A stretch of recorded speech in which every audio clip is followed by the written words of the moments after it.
The Build a Graphic tutorial is broken into 3 parts: quick start, tips and tricks, and geeky stuff. All of them work together to make you a master at turning words and ideas into professional graphics. Looking at quick start, it's broken into 2 pieces: building your graphic from scratch and using pre-built graphics. What I found is the more I use Build a Graphic, the more I jump back and forth between the 2. Let's break down how each works. Building your graphic from scratch. Let's start with some text. The first thing I'm going to do is open up my Build a Graphic add-in, and I'm going to chunk my text. I'm going to break it up into paragraphs. I'm going to remove the original text box and move the text down so that I can see it. And the next thing I'm going to do is I'm going to do a search for tiers, or something that communicates that it's 3 tiers escalating. So I'm going to type in tier and hit return. And in my filter, I have the option of going to graphic elements, which is building my graphic from scratch, or pre-built graphics. I'm going to choose graphic elements and look for something that communicates 3 tiers. In this instance, I'm going to use this graphic and insert it. Once I pop that graphic in there, I can scale it to any size that I want because all the graphics are what's called vector-based, meaning that I can scale them up or down and they never lose their resolution. I can also do a whole host of other things that I'll talk about in a minute. So I'm going to copy my text in here and I'm going to co-locate it with the appropriate step, like this. So tier 1, tier 2, tier 3. You can highlight or bold any areas. It's completely up to you, your choice. So once I do that, the next thing I want to do is start populating my tiers. So first tier, issues are resolved automatically. So I'm going to go back to my results, go up to my search field and type in automatically. Automatic. And I'm going to look for graphic elements. In this instance, I'm going to choose a graphic showing the process happening on the computer. So because this is vector-based, I can modify it in any way that I want. So let's say I want to show it, make it look more like a blueprint, like it hasn't been done yet. I could give it a blue outline and a white fill, and I have that look and feel. Everything is going to be editable. If I want the screen to be a different color because it meets my brand standards, I can easily do so. It's great for scaling, editing, and making sure that everything meets the style that you'd like to fit into. So I'm going to scale the graphic and position it on tier 1. The next thing I would do is issues are resolved by a remote service technician. So I'm going to go and look for technician. Find the graphics that I want. Let's say I'm going to choose this one. So I chose insert. I'm going to copy it. I'm going to paste it into this graphic and scale it to the right size. Scale it to the size that I'd like. It's completely up to me. And the last, tier 3 issues are resolved by an IT service mechanic. So I'm going to look for mechanic and see what pops up. Type it in, hit return, and I have graphics. I don't like these, but I do like this. So I'm going to insert that graphic, copy it, and I'm going to paste it. So then I scale it down so that it fits on top of the step. And I can grab the other text. Let's say I want to say, hey, trouble tickets, 3-tier escalation standard operating procedure. Pop that in there. I think the other text was pretty redundant. The text that I didn't copy over pretty much visually said, or textually said, what the visual already represents. So once I do that, I have something that looks like this. I can add some icons or symbols or whatever I want to add. What I would then be able to do is build graphics very quickly like this or like this, using this same procedure or process. What I'm doing is taking bits and pieces and formalizing or making sure that they come together to tell my story. You also have a giant kit of parts for, let's say, road graphics or any different graphic metaphors. So I would take these pieces that you're seeing and then I would use them to put together a road metaphor graphic, something like this, or maybe something like this. You're always going to have these kits of parts that then you can assemble to make just about every graphic that you can imagine using these graphic elements. So these graphic elements come together to help you tell your story visually. And because they're vector-based, you can easily modify them. So at any point in time, I can delete a piece of it, I could highlight a piece of it, I could, if I wanted to, change the color or the style of it because it is vector-based. And vector-based graphics are amazing, again, because you can scale them up or down, and you can also change their colors, and the file sizes are very, very small. You're also going to have access to quantitative or data-driven graphics. So if I choose Edit Data, it's going to allow me to modify, let's say if I change this to 7, it's going to allow me to modify the graphic so that it real time changes the quantitative information to match what I typed into the Excel document. So it's data driven, and all you need to do is right click and choose, or control click and choose Edit Data. You're also going to have access to icons and symbols and a whole host of other graphic elements. And because they're vector-based, you have the option of changing the color, the look and feel of them very quickly to match any requirements, any aesthetic requirements that you have. So that's building your graphic from scratch. You may also try to use pre-built graphics. So let's take that same scenario and use a pre-built graphic.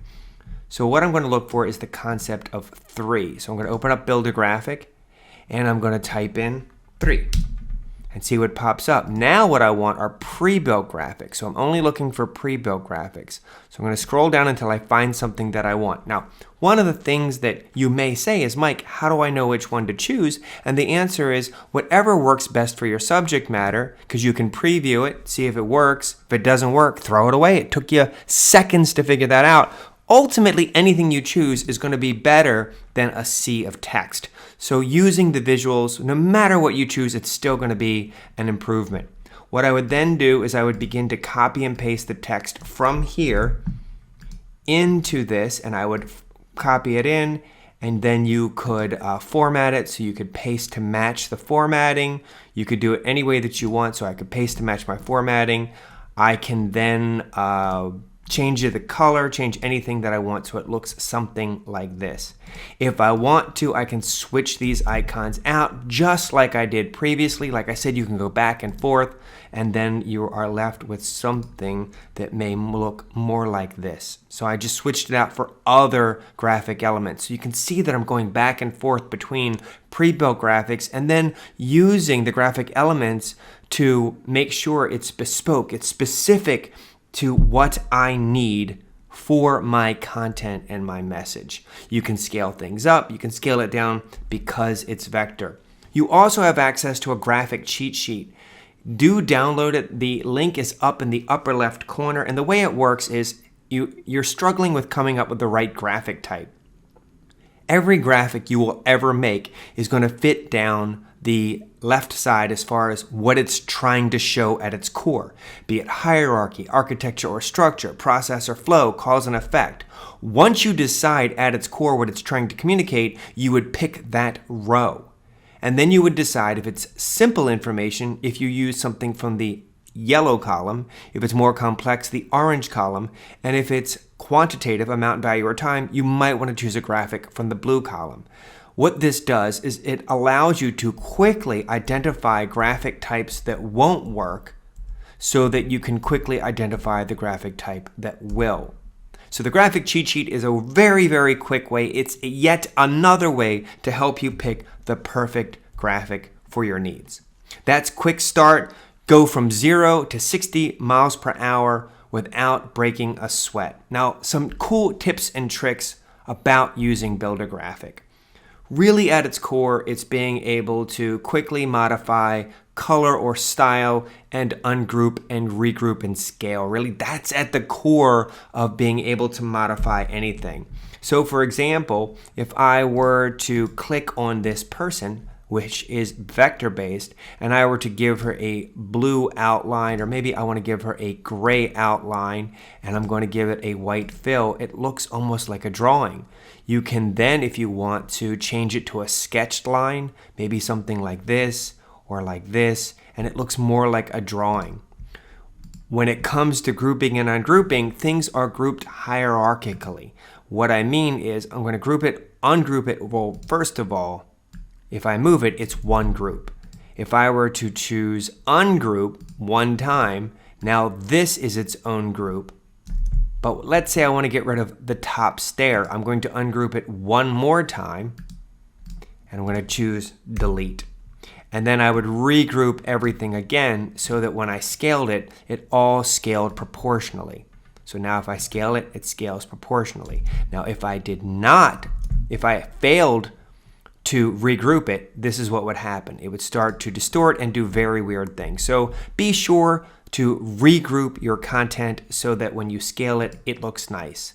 Flipping graphics. A lot of the graphic elements are made up of isometric elements. And basically what this is they're graphic pieces that are rotated in a very specific way so that they're modular, they fit together. So you can easily flip them if they're not facing the right direction. So choose arrange, rotate, flip horizontal, and then all of a sudden this particular person is facing the other way and it looks great.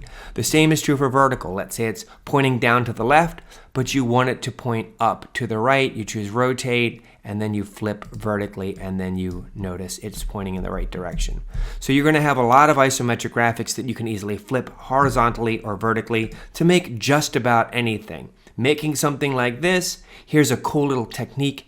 Download this Build a Graphic, or I should say $1 Billion Graphics grid, and it will allow you, it's an isometric grid, to help you lay your graphics out. So you can download it, you can see the URL, download that, and you can use that grid to reposition all of your modular isometric elements, because you're given this giant library of pieces that you can use to tell your story. Fantastic for telling day in the life of stories or processes and things of that nature. Use the grid to help make sure that everything aligns. Going back to ungroup, let's say you have this graphic. A lot of the graphics will have tool tips, or I should say tips, down at the bottom to help you get unstuck if ever you're stuck. Learning PowerPoint, it's a long-term thing. The more you use it, the better you're going to get. So I am providing extra tips to help improve your proficiency with PowerPoint. In this instance, I can ungroup my graphic, and then I can start deleting pieces that I don't need. Deleting pieces I don't need.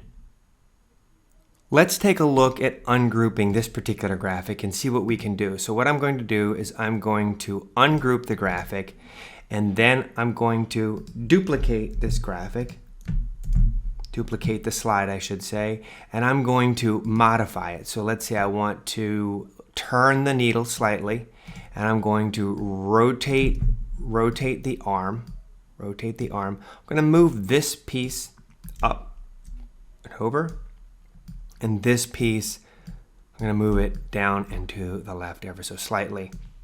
Now, if I go to transitions, morph, it's going to morph between the two. So you can quickly, by ungrouping the elements, animate it by using the morph transition.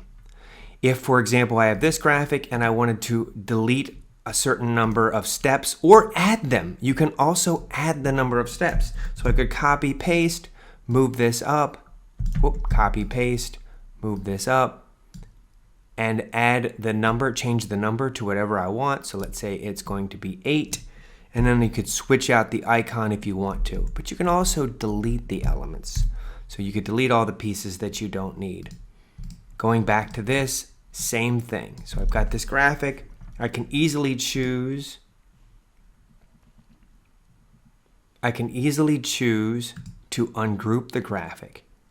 Once I ungroup it, I can delete or add steps. I can do whatever I need to do, and then be sure to regroup it.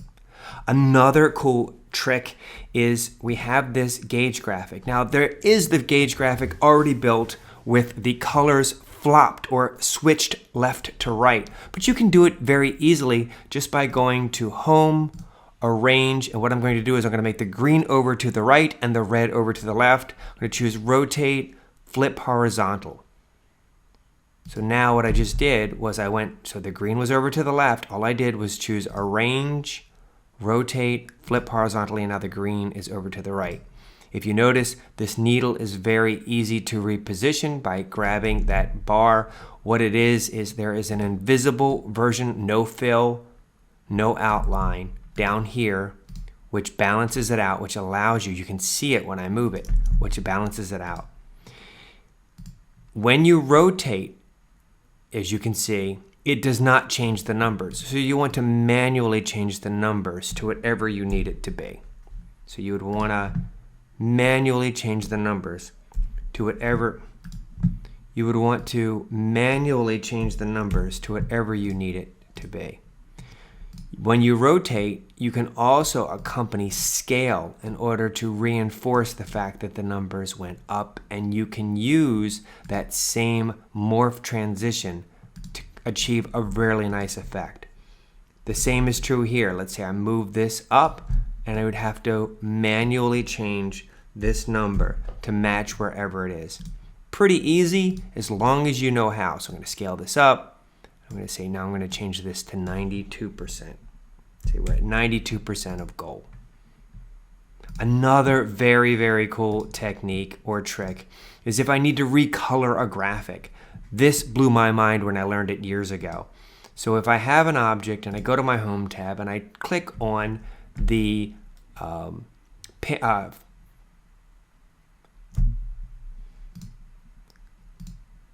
I have an object and I click here and I go to my Format Painter option and I click on it, it will absorb the style and allow me to apply it one time, but that's it.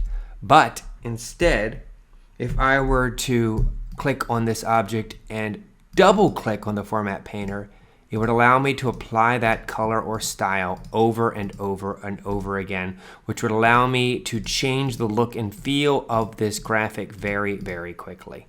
So that is a very quick way to use your Format Painter to recolor your graphics.